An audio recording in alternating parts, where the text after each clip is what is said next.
You saved for years, skipped trips, cut back, did everything right. You find the perfect starter home. Nothing fancy, just yours. You make a strong offer, even over asking. Then the call comes. Sorry, you were outbid by an all-cash offer.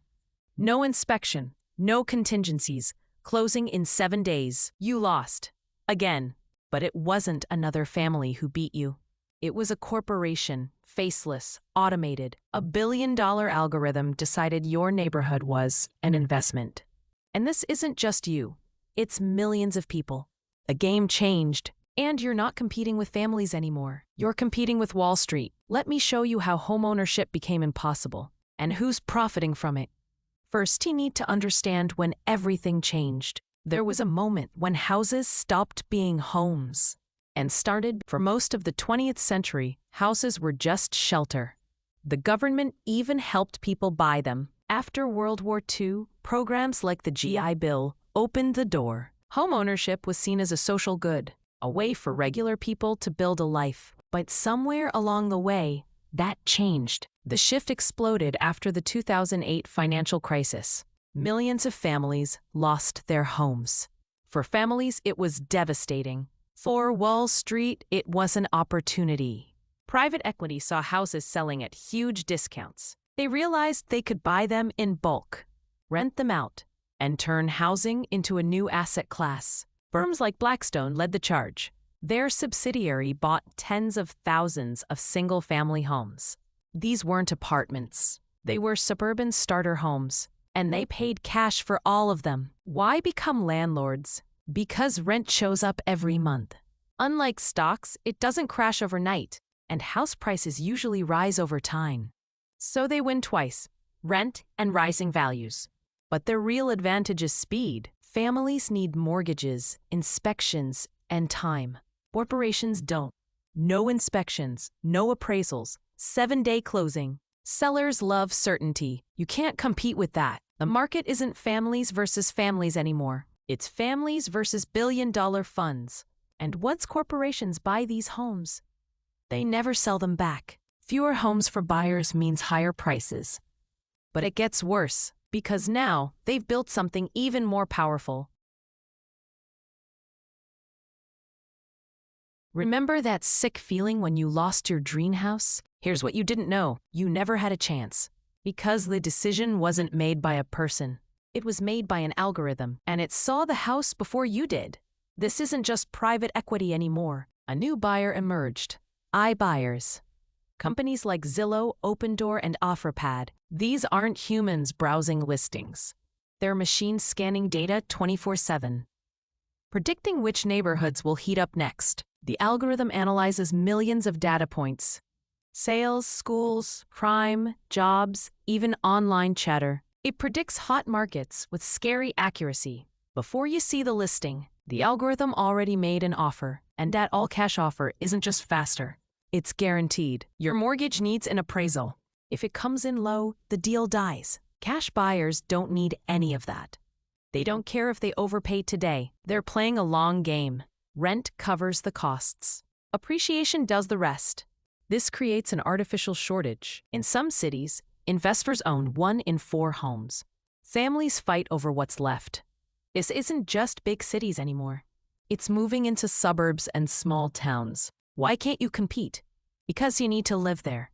You have constraints. Corporations don't.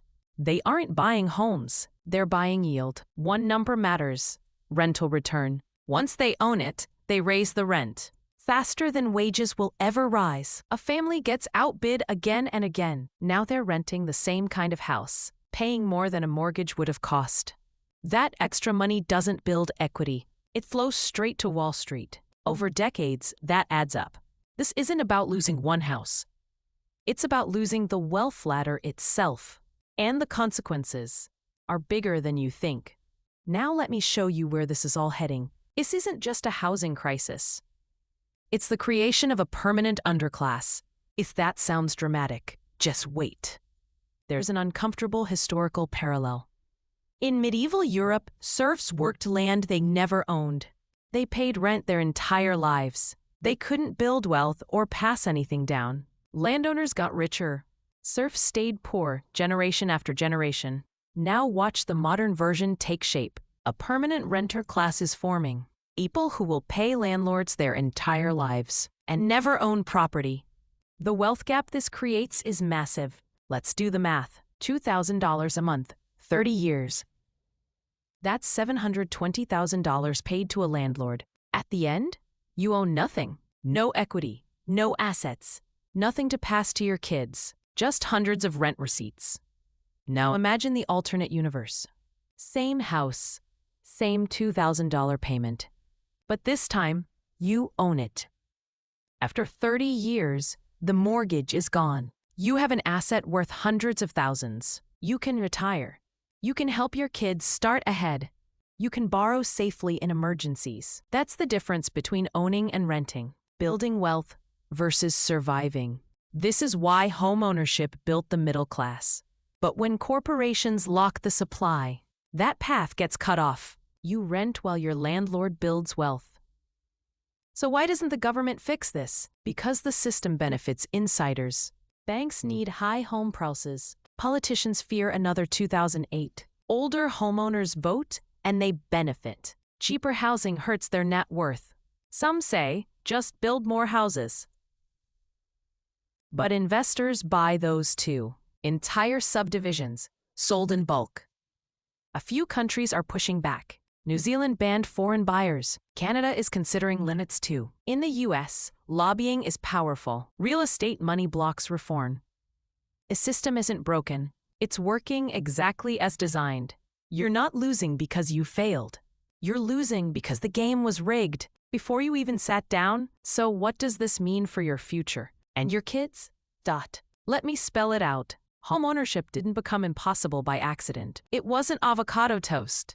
It wasn't laziness. It was a deliberate shift. Houses stopped being shelter and became investment products. Traded, optimized, squeezed. The game is rigged. Your competition has billions. No emotions. Just algorithms. They predict the market before you even look. They outbid instantly, close in a week. Without even stepping inside, they see an asset. Your parents played a different game. Normal job, a few years of saving. You're doing everything right. Working harder, saving more. And it's still not enough. That's not your failure. That's the system working as designed. Individually, your options are limited. But understanding the game matters. Because once you see it, you can't unsee it. And when enough people understand, maybe we demand something different. If you want to understand who the economy is really built for. Because this is just the beginning.